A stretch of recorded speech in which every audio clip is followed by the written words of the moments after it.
කෙල්ලේ අප්පච්චිට කාන්ටින් එකක් හදාවරේ. මතක් කරලා දීනි පොඩ්ඩක් වැඩින් දාහන්. හරි අප්පච්චි මම හදාගෙන එන්නම්.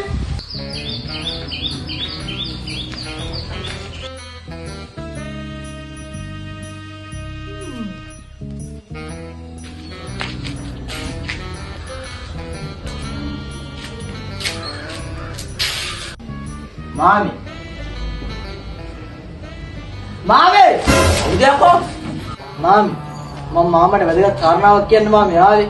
වැදගත් කාරණාවේදී දෙගෙන කතා කරන්න බෑනේ නේ. පුතුලා ඉඳගන්නකෝ. ඔව් ඒකත් හොඳයි. නැගිට පිටවරේ. කවන්නේ මොකද පුටුව ගත්ත එක ඉඳ ගනින්කෝ.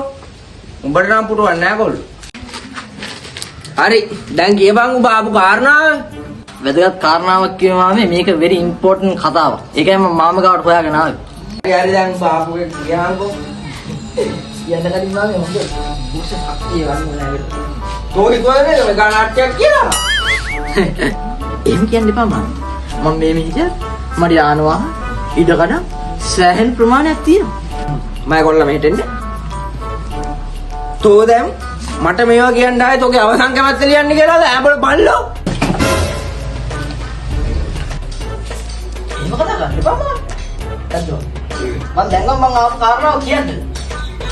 තෝ මාව මිනිමරුවෙක් කරගන්න හදන්නේ. තෝ දැන් මෙතනට ආපු කාරණාව දැන්වත් කියපන්.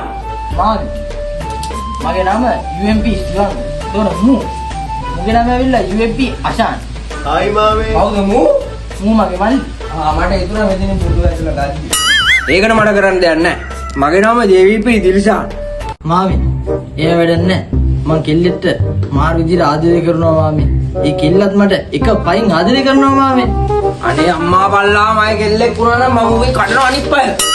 මං ආවේ මගේ හිතේ මාමට කියලා යන්න මාමේ. හරි දැන් උඹ කිව්වනේ.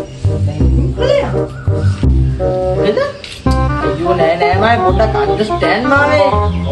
බස්ද? ඕ තේරුම් ගන්න කියලා කිව්වේ මාමේ. අයියෝ පුතා. ඒක සාමාන්‍ය දෙයක් මේ රටේ. ඔය ළමයා දැන් කරන්න ඕනේ ඒ ළමයාගේ තාත්තයි අම්මයි හම්බෙන එක. මාව හම්බෙලේ වැඩක් නෑනේ. ඒක තමයි මම මාමා ගාවට ආවේ. මොකක් මට ඇහුන්නේ? මං ආදරය කරන්නේ මාමගේ දුවට මාමේ. ඔබ ගේම දීලා දැන් නිකන් බබා හුකුම් දානවා නේ. දිවංක අෂාන් සඳුනි ඔයා මේ කවුද මට කිව්වේ තාත්තත් එක්ක ටවුන් එකට යනවා කියලා. පොඩ්ඩක් ඉඳන්. ඔබ කොහොමද මේ කිව්ව දන්නේ? කියපන් ආලෝකා. ඔබ කොහොමද මූව දන්නේ? ඈ යකෝ මේ කොහෙද දාලෝකා මේ සඳුනිනේ. උඹ ඇත්ත කියපන් මන් නැතුණු මැරනවා කිව්වා නේද? දැන් උඹ බඳින්න යන්නේ. ඔව් මම බඳිනවා තමයි. හැබැයි දම්සලා දෙන්න ඕ නෙවෙයි. හරි දැන් ඔබ කවද බදින්න කියලා කියහන්කෝ. කට වහපේ තොපි ඔක්කොම. දැන් මට කියපන් තෝ මුන් දෙන්නට කැමති නැත්තම් ඔයා කාටද කැමති මගේ දුවේ? මම බඳිනවා නම් බඳින්නේ අප්පච්චිගේ අයියාගේ පුතාව විතරයි. ඇහැබොල කෙල්ලේ. උඹට වඩා අවුරුදු දෙකක්ම බාලයිනේ එක.